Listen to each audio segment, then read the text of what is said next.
All right Hemant जी, शुक्रिया आपका। मैं डिबेट के नेक्स्ट राउंड में आपसे बाकी विषयों पर भी ओपिनियन लूँगा।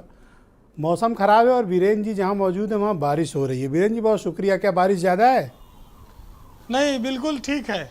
ठीक बात है। तो बताइए भाई, ये दिल्ली में क्या बारिश करवा रहे हैं? बड़ा बवाल मचा हुआ है।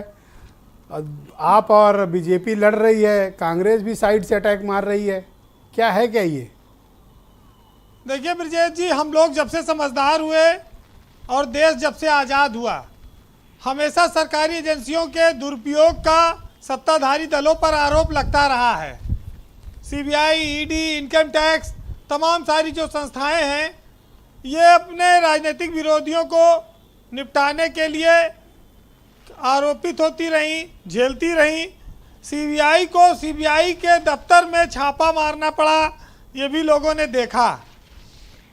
तो स्वाभाविक है कि जिसको लोग पिंजड़े का तोता कहते थे, उसके पीछे कुछ कारण रहा होगा।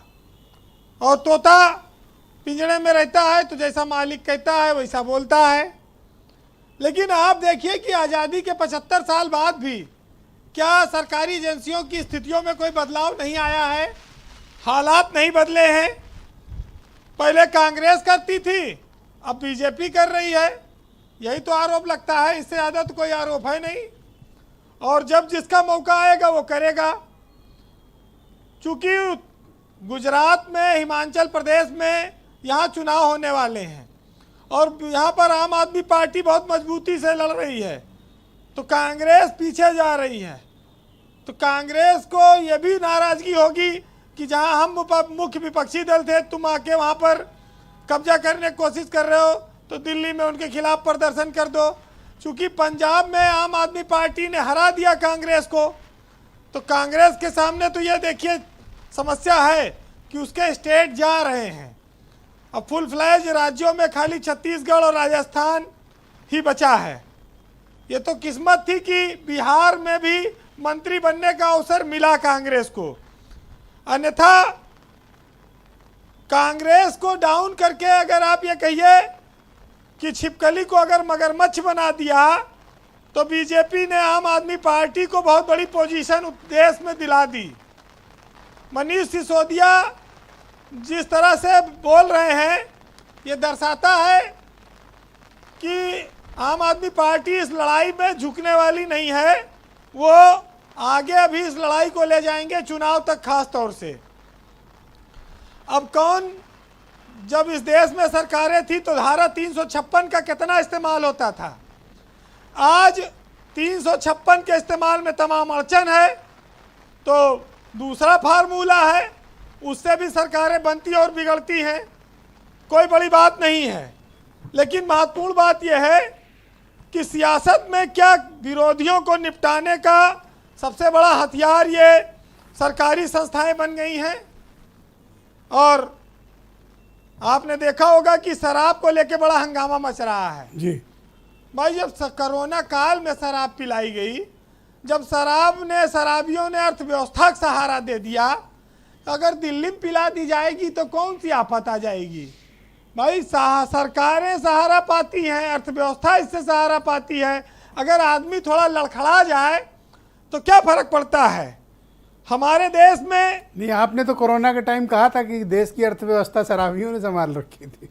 हाँ बिल्कुल। और अगर दिल्ली में थोड़ा शराब को लेकर इतना हंगामा जो कांग्रेस कर रही है, उस पर बहुत औचित्य नहीं दिखता।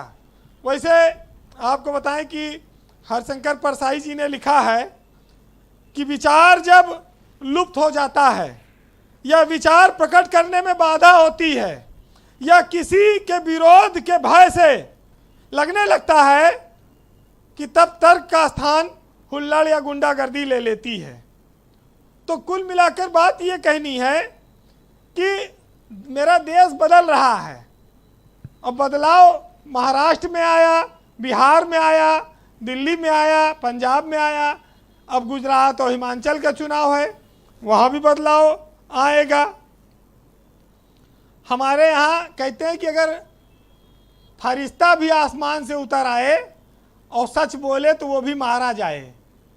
तो सच के लिए हिंदुस्तान में बड़ी कुर्बानियाँ लोगों ने दी हैं और ये कुर्बानियाँ देनी पड़ेगी, चाहे सियासत में हो, मीडिया में हो, साहित्य में हो, पत्रकार हो, कवि हो, शायर हो। जी। लेकिन हर दौर में ये कहा गया कि जब विपक्ष कमजोर हो जाए तब ये जिम्मेदारी पत्रकारों और साहित्यकारों पर आती है कि वो देश की लोगों को, जनमानस को सही रास्ता दिखाएं। बहरहाल आज कुमार विश्वास का एक शेर बड़ा मौजू हो जाता है। हालांकि लिखा तो उन्होंने केजरीवाल के लिए था, लेकिन अब वो फिट कुछ अब इसमें भी दर्द दे रहे हो आप।